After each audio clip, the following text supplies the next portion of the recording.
नमस्कार दोस्तों, स्वागत है आपका स्टेनो गुरु यूट्यूब चैनल। दोस्तों आज के वीडियो हम लोग प्रैक्टिस करने वाले रामधारी गुप्ता खंड 1 के डिक्टेशन का यहाँ अभ्यास करने वाले और इस क्रम में हमारा 19वां वीडियो है। इससे पहले हमने 18 वीडियो अपलोड किया है।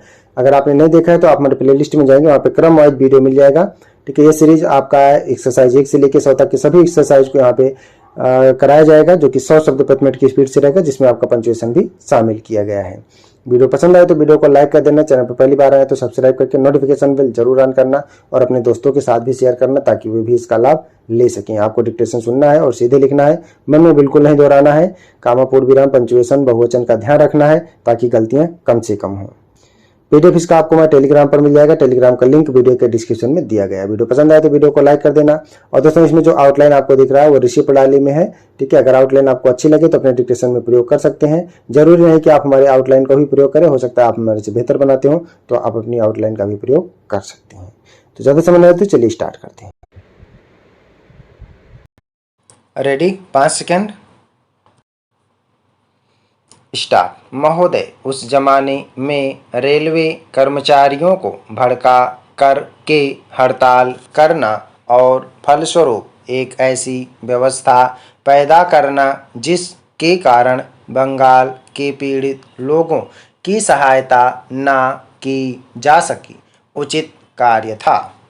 लेकिन यह कार्य मेरे घर के भाइयों ने किया था। मेरा कहना है कि केवल उपदेश से काम नहीं चलता है।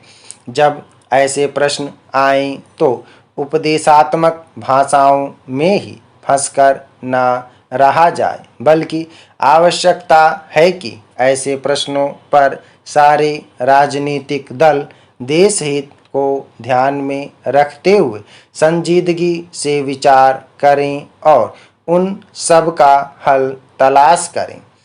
आज श्री वाजपेयी ने प्रधानमंत्री पर कुछ आक्षेप किए। वे बड़े गुस्से में थे और इतने क्रोध में थे कि उन्होंने अपने मस्तिष्क का संतुलन खो दिया था। उन्होंने आरोप लगाया कि सरकारी कर्मचारियों के प्रयास से बड़ी बड़ी सभाएं की गईं। मैं वाजपेयी जी का गुस्सा और उनका असंतुलित होना समझ सकता हूँ। उन्होंने यह भी कहा कि प्रधानमंत्री जी ने इन चुनावों के बीच अपने भाषणों में जनमानस को ऊपर उठाने की कोशिश नहीं की, मूलभूत प्रश्नों को देश के सामने रखने की कोशिश नहीं की और आज जो राष्ट्रीय दिक्कतें और परेशानियां हैं उन पर जनता को शिक्षित करने की कोशिश नहीं की।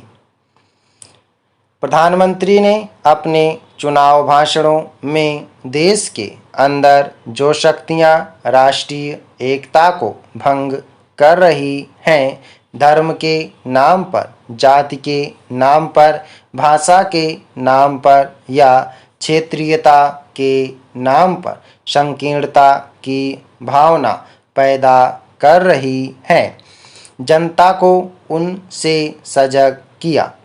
प्रधानमंत्री जी ने इस बात को अनुभव किया था कि उत्तर प्रदेश, बिहार और उत्तर भारत के समस्त हिंदी बोलने वाले इलाकों में जनसंघ संकीर्णता की भावना का प्रचार कर रहा है। जिस प्रकार से जनसंघ सांप्रदायिकता की भावना को बढ़ावा दे रहा है, राष्ट्रीय शक्तियों को तोड़ने की नीति चला रहा है, उससे हमारे राष्ट्रीय मूल, राष्ट्रीय नीतियां और राष्ट्रीय एकता खतरे में है। इसीलिए प्रधानमंत्री ने जनसंघ के ऊपर इस बात का प्रहार किया था कि वह सांप्रदायिक शक्ति है और उससे जनता को सावधान हो जाना चाहिए। आज जो वाजपेयी जी का गुस्सा है उसको हम समझ सकते हैं। उन्होंने एक सपना देखा था, एक सुनहरा सपना।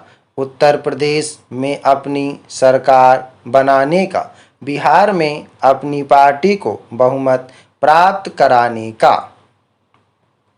सभापति महोदय, वित्त मंत्री महोदय ने जो बजट सदन के सामने प्रस्तुत किया है वह बहुत ही बुद्धिमानी के साथ तैयार किया हुआ बजट है।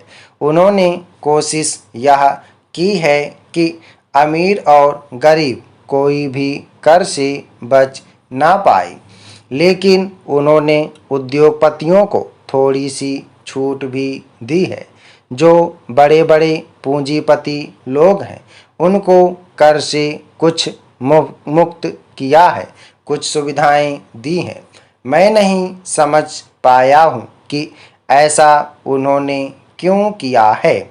वह जो चाहेंगे उसको करेंगे, लेकिन मैं भी जो सोचता हूँ उसको आपके सामने रखना चाहता हूँ। इस विषय पर 3-4 दिन से चर्चा हो रही है। मैंने उसको सुना है। इस या उस पक्ष के किसी भी माननीय सदस्य ने यह निवेदन नहीं किया है कि खाद और पंपिंग सेट के ऊपर जो कर लगाया गया है वह उचित है। सभी ने यह कहा है कि उसको माफ़ कर दिया जाना चाहिए।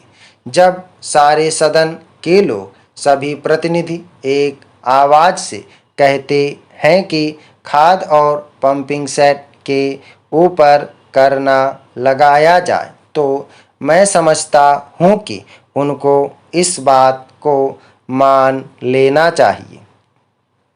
ऐसी कोई बात नहीं की जानी चाहिए जिससे किसान रुष्ट हों, उनके उत्पादन में बाधा पड़े। भारत गाँवों में बसता है। 80% लोग गाँवों में रहते हैं। हम गांधी जी के विचारों का अनुपालन करते हैं। गांधी जी ने जो कुछ भी कहा गांव के लोगों के लिए कहा, ग्रामीण जनता के लिए कहा। उन्होंने गांव के लोगों को उठाने की बात कही। कोलकाता, चेन्नई, मुंबई, दिल्ली आदि शहरों के रहने वाले लोगों की ही उन्नति हो और गाँव में रहने वालों की ना हो, ऐसा उन्होंने कभी नहीं कहा। वित्त मंत्री महोदय भी गांधी जी का शिष्य अपने आप को कहते हैं और उनका रूप अपने रूप में देखते हैं और वह हैं भी। इसलिए उनका यह कर्तव्य होना चाहिए कि गांधी जी के विचार के अनुसार वह सारे देश में मद्य निषेध को कार्यान्वित करें। चूँकि हमारा कृषि प्रधान देश है, इसलिए वह पशुधन को बढ़ाएं, उन्नति की व्यवस्था करें और सारे देश में गौवध को बंद कर दें। सरकार ने यह संकल्प लिया है कि हिंदुस्तान में समाजवादी समाज और लोक कल्याणकारी राज्य की स्थापना की जाएगी। इस समय देश में आर्थिक विषमता अधिक है।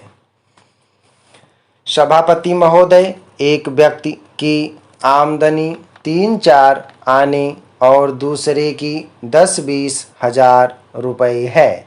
अगर वित्त मंत्री महोदय इस विषमता को दूर नहीं करेंगे तो समाजवाद का नारा बिल्कुल कोरा और कागजी सिद्ध होगा। इस देश में 8-10 करोड़ हरिजनों का एक ऐसा वर्ग है जिसकी आर्थिक स्थिति बहुत गिरी हुई है। इस बजट में उनकी उन्नति और कल्याण की योजनाओं का समावेश होना चाहिए। वित्त मंत्री ने 1500 करोड़ रुपए के जो कर लगाए हैं उनसे देश के आम आदमियों की हालत खराब हो गई है। मुझे इस बात की बड़ी प्रसन्नता है कि योजना के अंतर्गत देश में विकास कार्य हो रहा है और अब हम इस दिशा में जो कुछ कर पाए हैं वह प्रशंसनीय है। लेकिन मुझे दुख के साथ कहना पड़ रहा है कि जहां कृषि के क्षेत्र में उत्पादन बढ़ रहा है, उद्योग के क्षेत्र में उत्पादन बढ़ रहा है, देश की संपत्ति बढ़ रही है, हर आदमी की औसत आय भी बढ़ रही है, फिर भी हमारे यहाँ की पुरानी गरीबी बिल्कुल नहीं हटी है। मैं समझता हूँ कि यह इस सदन के लिए और सरकार के लिए विचार करने का विषय है कि क्या कारण है कि जब हम 55 वर्ष से अपने देश की गाढ़ी कमाई का रुपया और दूसरे देशों से कर्ज लेकर बड़ी बड़ी रकमें देश के विकास के लिए खर्च कर रहे हैं और देश में धन भी पैदा हो रहा है, तब भी देश में जो लोग गरीब हैं उनकी गरीबी दूर नहीं हो पा रही है। क्या यह आश्चर्य की बात नहीं है? मैं समझता हूँ कि इस पर विचार किया जाए। समाप्त।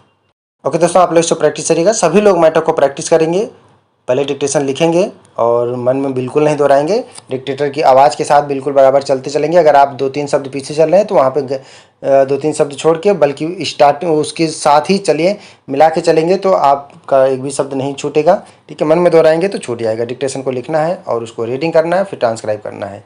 पंचुएशन लेके 100 शब्द प्रति मिनट की स्पीड से है।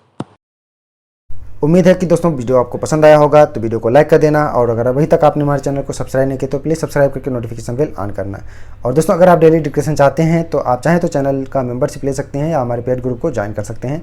अधिक जानकारी के लिए आप हमें मेल कर सकते हैं। हमारी मेल ID है studyforstenographer@gmail.com।